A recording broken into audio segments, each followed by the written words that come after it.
Sa mga nagdaang kabanata ay nagkaroon na naman ng bagong servant si Xiao Chen na si Old Joe at Kaimei. Maliban dito ay sinabi din ni Old Joe na mayroon siyang kaibigan na mas mataas sa kanya ng cultivation na kilala ko ang taong ito sa loob ng maraming taon. Siya ay isang pro sa treasure hunting at marahil ang pinakamagaling dito. Sumuko siya ngunit ang kanyang talento ay nagpapahintulot sa kanya na mapabuti ang kanyang cultivation araw-araw. Ang problema lang ay parang nakaipit sa isang palayok ang kanyang treasure hunting skill. Hindi ko alam kung nagbago ba o hindi. Natuwa naman si Xiao Chen sa kanyang narinig mula sa kaibigan ni Old Joe kaya naman naging interesado siya dito at gusto niya itong makita. At sa pagpapatuloy din ng kabanata ay nagpatuloy na sina Xiao Chen sa kanilang paglalakad. Makalipas ang ilang oras nilang paglalakbay ay nakarating na sina Xiao Chen sa lugar na kung saan ito ang bungad patungo sa Qingzhou Domain. At nandito rin ang kaibigan ni Old Joe. Subalit ang kanilang naabutan ay ang napakaraming mga nilalang na hinaharang ng mga gwardya. Nasabi pa nga ni Old Joe na kakaiba, bakit ang daming tao, sa lugar na ito. Ipinaliwanag naman ni Kaimei na hindi ito simple, sila ay malamang na mga tao mula sa isang prestihiyosong pamilya at pinipigilan ang mga tao na makarating sa Dragon Phoenix Rankang. Sumang-ayon naman ng bahagya si Old Joe sa mga sinabi ni Kaimei na malamang, hindi lang natin alam kung saang pamilya sila galing. Sinabi naman ni Xiao Chen sa kanila na huwag mag-alala, kung nakaharang sila sa ating daan ay papatayin natin sila ng walang awa. Sa mga sinabi ni Xiao Chen ay nasabi na lang ni Old Man na ang lakas talaga ng loob mo master. Sinang-ayunan naman ni Kaimei ang sinabi ni Xiao Chen at sabay na sinabi niya na kung ganun ay patayin sila ng walang awa. Sa kabilang banda naman ay nagsalita ang gwardya na sarado ang lugar. Mangyaring umalis sa lalong madaling panahon. Sa mga sinabi ng gwardya ay natawa ang isang mersenaryo at sabay na sinabi niya dito na sabi mo sarado na, sino ka para makapagsalita ng ganyan? Sumagot naman ang leader ng gwardya na hindi mo ako kilala kung sino ako. Mayabang namang sumagot ang mersenaryo na kahit hari ka, hindi ako matatakot. Sa sinabi ng mersenaryo sa kanya ay natawa na lang siya dito. At sabay niyang sinabi dito na kung ganun ay sasabihin ko sa iyo na ako ay bahagi ng sekta ng dugong bakal ng domain ng Qingzhou. Nang marinig ito ng mersenaryo na isang bahagi pala ng Iron Blood sect ang gwardya ay kinilabutan siya dito at hindi makapaniwala. Kaya naman sa takot niya ay tumakbo ito at habang tumatakbo ay sinabi pa niya na kung ganun, lahat mangyaring lumayo. Sa kabilang banda naman ay natawa si Old Joe na sabi pa nga niya na kaya ito ang sekta ng Iron Blood. Tinanong naman siya ni Xiao Chen na kung anong klaseng sekta ang Iron Blood. Ipinaliwanag naman ni Old Man na ang sekta ng dugong bakal ay ang pinakamalaking sekta sa domain ng Qingzhou na may maraming tao dito. Saka, lahat ng mga taong iyon ay napakalakas. Kahit nakilala ito bilang sekta ng dugong bakal, puno ito ng maraming kasuklam-suklam na tao na gagamit ng anumang paraan upang makamit ang kanilang layunin. Dagdag pa niya na ang Iron Blood Sect Master ay isa ng Double Soul Cultivation 5 taon na ang nakakaraan kaya malamang na mas malakas na siya ngayon. Bukod dito, ang batang master ng sekta ng dugong bakal, ay isang henyo sa cultivation. Noong bata pa siya, nasa zinupik na siya, isang hakbang ang layo upang makalusot. At siguradong nakalusot na siya ngayon sa pagkakataong ito.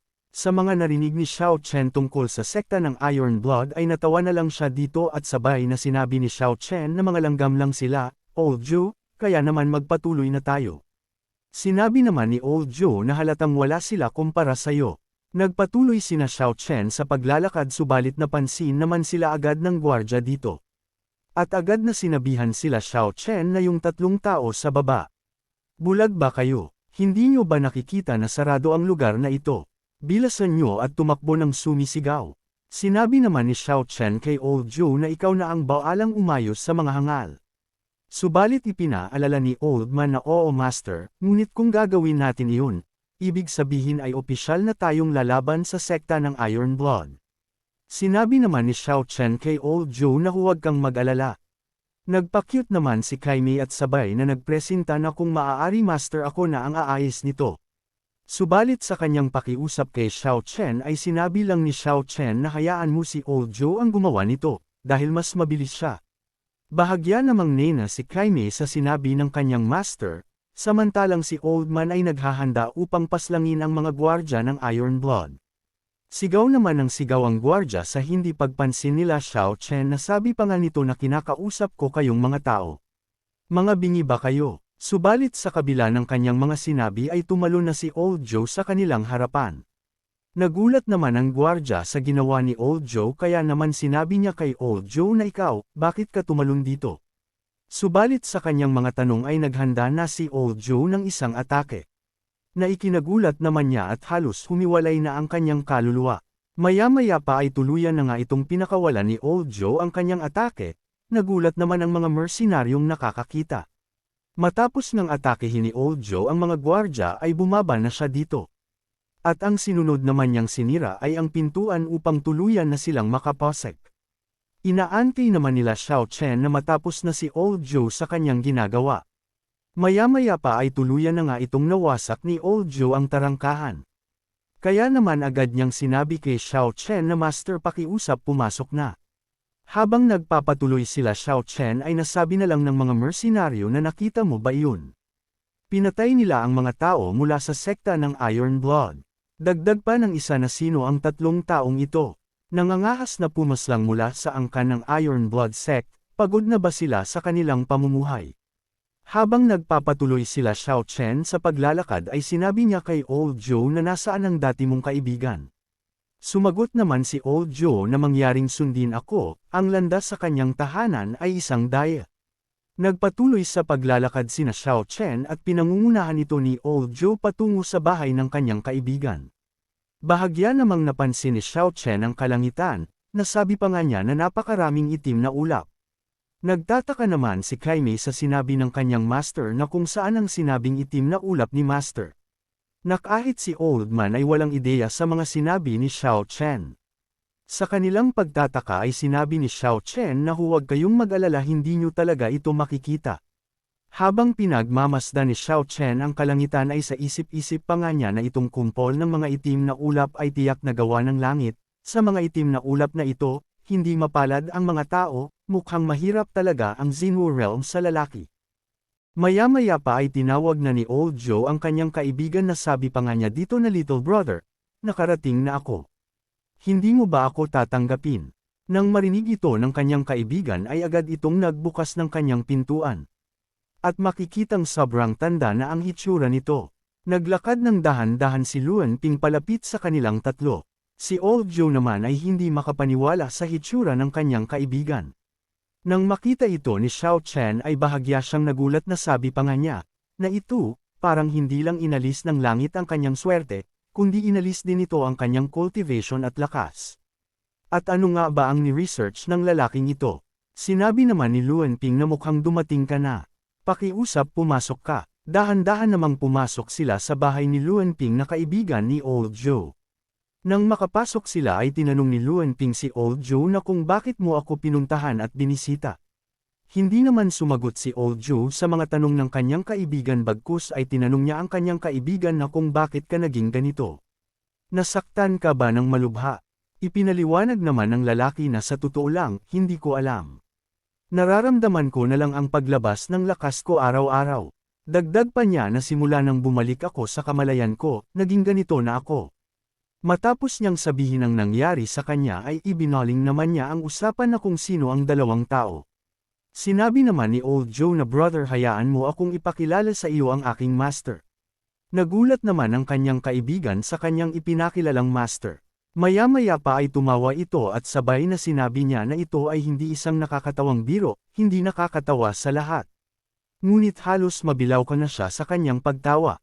Iginiit naman ni Old Joe na hindi ako nagbibiro tutuong siya ang aking master. Nagsalita naman si Xiao Chen at tinanong niya ang matanda na ano ang sinasaliksik mo ngayon. Bahagya namang nagulat ang lalaki sa mga sinabi ni Xiao Chen. Nagkaroon ng bahagyang katahimikan ang bahay ni Luan Ping. Bahagya namang nagtataka si Old Joe sa pananahimik ng kanyang kaibigan at mukhang alam niya ang mangyayari dahil alam niyang minsan ay may pagkawordo ang kanyang kaibigan. Ilang sandali pa ay bigla na lang itong nagalit at sabay na sinabi nito na anong kinalaman ng research ko sayo. Matandang Joe, hindi kayo pumunta dito para nakawin ang aking pananaliksik tama ba? Nagpaliwanag naman si Old Joe na hindi ganong klaseng tao ang master ko. Brother Luan, masyado mo na akong ipinapaiya sa aking master. Sinabi naman ni Xiao Chen sa kanya na wag masyadong magpaka-stress, na curious lang ako, mukhang nagre-research ka tungkol sa pagnanakaw ng langit at sa halip ay dinurog ka ng langit, hindi lamang sila nagbigay sa iyo ng malas, ngunit inaalis nila ang iyong life force at wala ka ng mahabang buhay pa. Dagdag pa ni Xiao Chen na kung magpapatuloy ito, wala pang 3 buwan, mamamatay ka. Sa mga sinabi ni Xiao Chen ay nagulat si Old Joe, kaya naman sinabi niya kay Xiao Chen na kung anong ibig sabihin ni Master. Sinabi naman ni Luan na anong parusang ng kalangitan. Kinumpirma naman ito ni Xiao Chen na oo ang mga parusa sa langit. Bahagya namang kumalma dito si Brother Luan sa mga sinabi ni Xiao Chen. Maya-maya pa sa kanilang argumento ay may mga tao sa labas na sabi pa nga ng mga ito na lahat ng mga tao dito sa bahay na ito ay nagsisigaw. Dumating ang mga hangal at gusto nilang palayasin ang mga tao sa loob ng bahay sa kadahilan ng may ingay daw ito. Napansin naman agad ito ni Xiao Chen, kaya naman sinabi niya na may ilang langaw sa labas.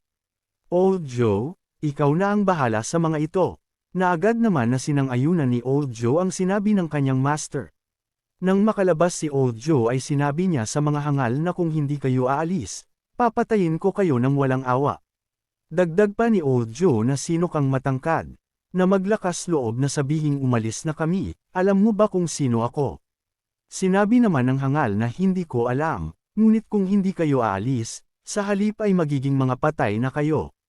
Sinabi naman ni Old Joe na ikaw na mayabang, gusto mo bang ikaw ang mamatay ngayon dito? Sa mga sinabi ni Old Joe sa kanya ay nag-apoy sa galit ang hangal, kaya naman nagbigay na siya ng hudyat sa kanyang mga alagad na paslangin ang matanda.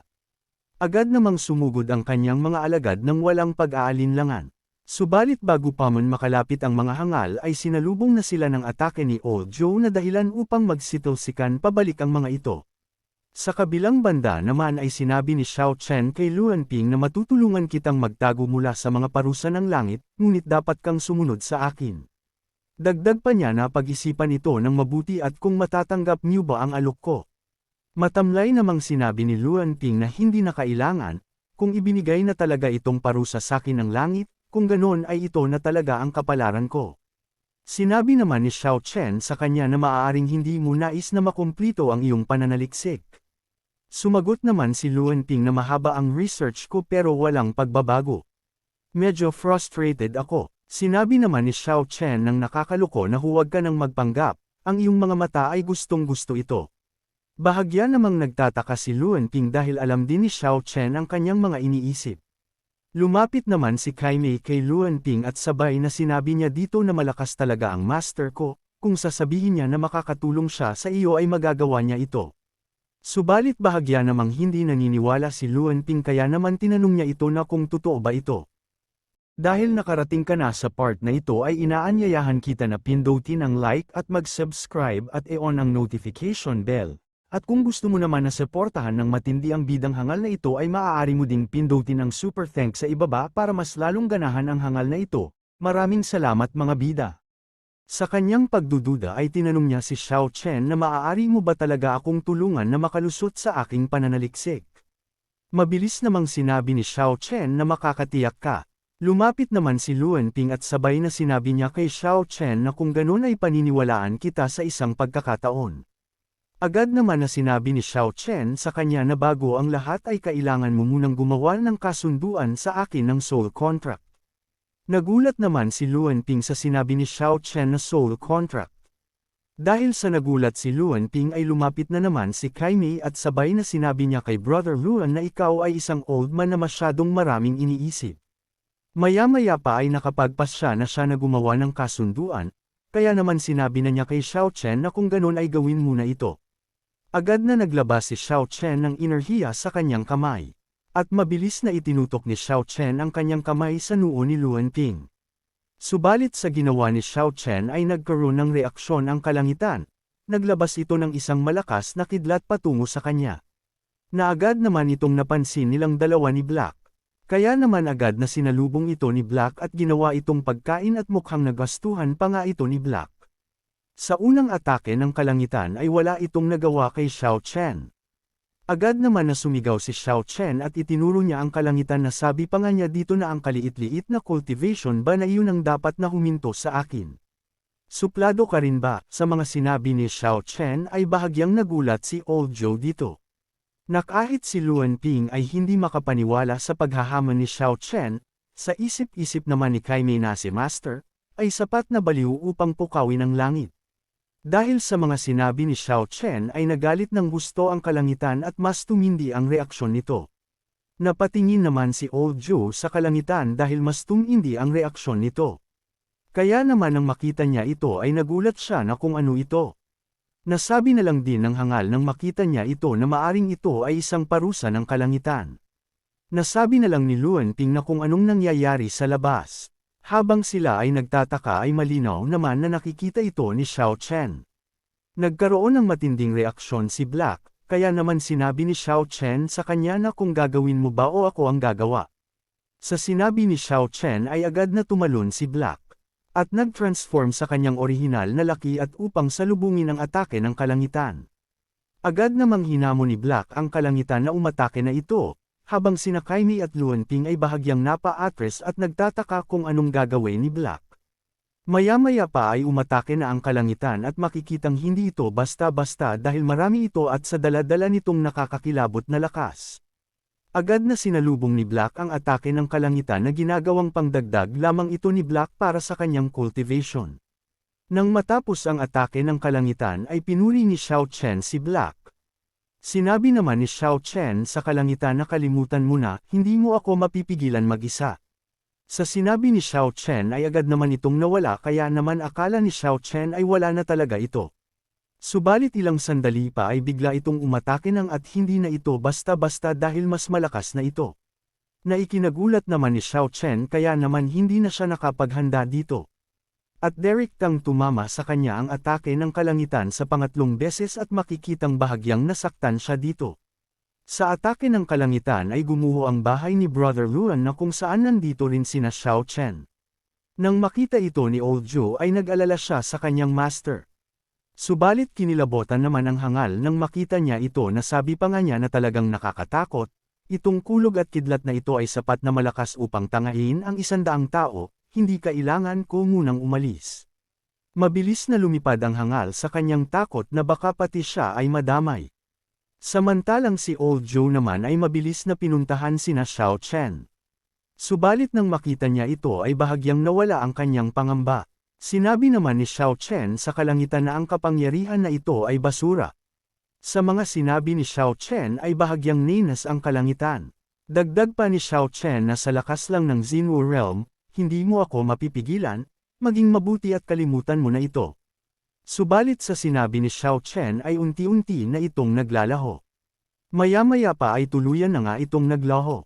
Nang makalapit naman si Old Joe sa kanyang master ay agad niya itong tinanong na kung ayos lamang ba ito. Mabilis namang sinabi ni Xiao Chen sa kanya na maayos lang siya. At sabay niyang sinabihan si Luan Ping na tapos na ang kontrata sa pagitan natin, tutuparin ko ang pangako ko. Agad namang lumuhad si Luan Ping at sabay na sinabi niya na simula ngayon, kung may kailangan ka ay sabihin lang nito ang mga salita. Sinabi naman ni Xiao Chen sa kanya na kung ganoon ay mahusay. At sinabi din niya sa lahat na nawasak ang lugar na ito, umalis muna tayo at humanap ng mapagpahingahan ng ating mga binti. Subalit habang naglalakad sila ay nag-aalala si Black kay Xiao Chen. Nang makahanap sila ng kanilang pagpapahingaan ay makikitang hindi pa din maalis kay Black ang pag-aalala. Sa isip-isip naman ni Xiao Chen na ang lakas ng makalangit na parusa ay mahirap labanan. Maya-maya pa sa kanyang malalim na pag-iisip ay bigla siyang tinapik ni Black. Alam ni Xiao Chen kung anong ibig sabihin ni Black kaya naman agad niyang sinabi na huwag itong mag-alala dahil maliit lamang itong sugat. Bumalik naman si Xiao Chen sa kanyang mga iniisip na sabi pa nga niya na kung ito ay ang makalangit na mga parusa ng 3 itaas na kaharian sa kanila ay namatay na ako, hindi pa rin sapat ang 3 antas ng sinaunang paraan ng quenching. Kailangan kong humanap ng paraan para makarating sa 4 na antas sa lalong madaling panahon. Habang si Black naman ay pinagmamasdan siyang nag-aalala. At dito na din matatapos ang ating episode mga bidang hangal subalit hindi matatapos ang araw na ito nang hindi tayo nag-shoutout. Kaya naman shout out kay Ponteros Junil at advance have birthday sayo. Robel Morales, Carlos Fontemilas, User DZ, Dor Oro Channel, User VD, Dark of Reaper, Gilbert Vallejo, Cry Demon Slayer, Boss Rod from Pangasinan, Ian James Lipato, Norman Felino, User GS, Ora Aizan Pinula, User GB from Iloilo, Harvey Lopez ng Orani Bataan, Joriel Estrella, Harry Pinula from Dingle Iloilo. Hanggang dito na lang muna mga bida, at sa mga hindi pa na shoutout ay huwag kayong mag-alala dahil nakalista naman ang iyong mga pangalan at nakikita ko ang mga comments nyo. Maraming salamat sa panunood at magkita-kita ulit tayo sa mga susunod na kabanata, kaya naman mangyaring pa-like na lang po.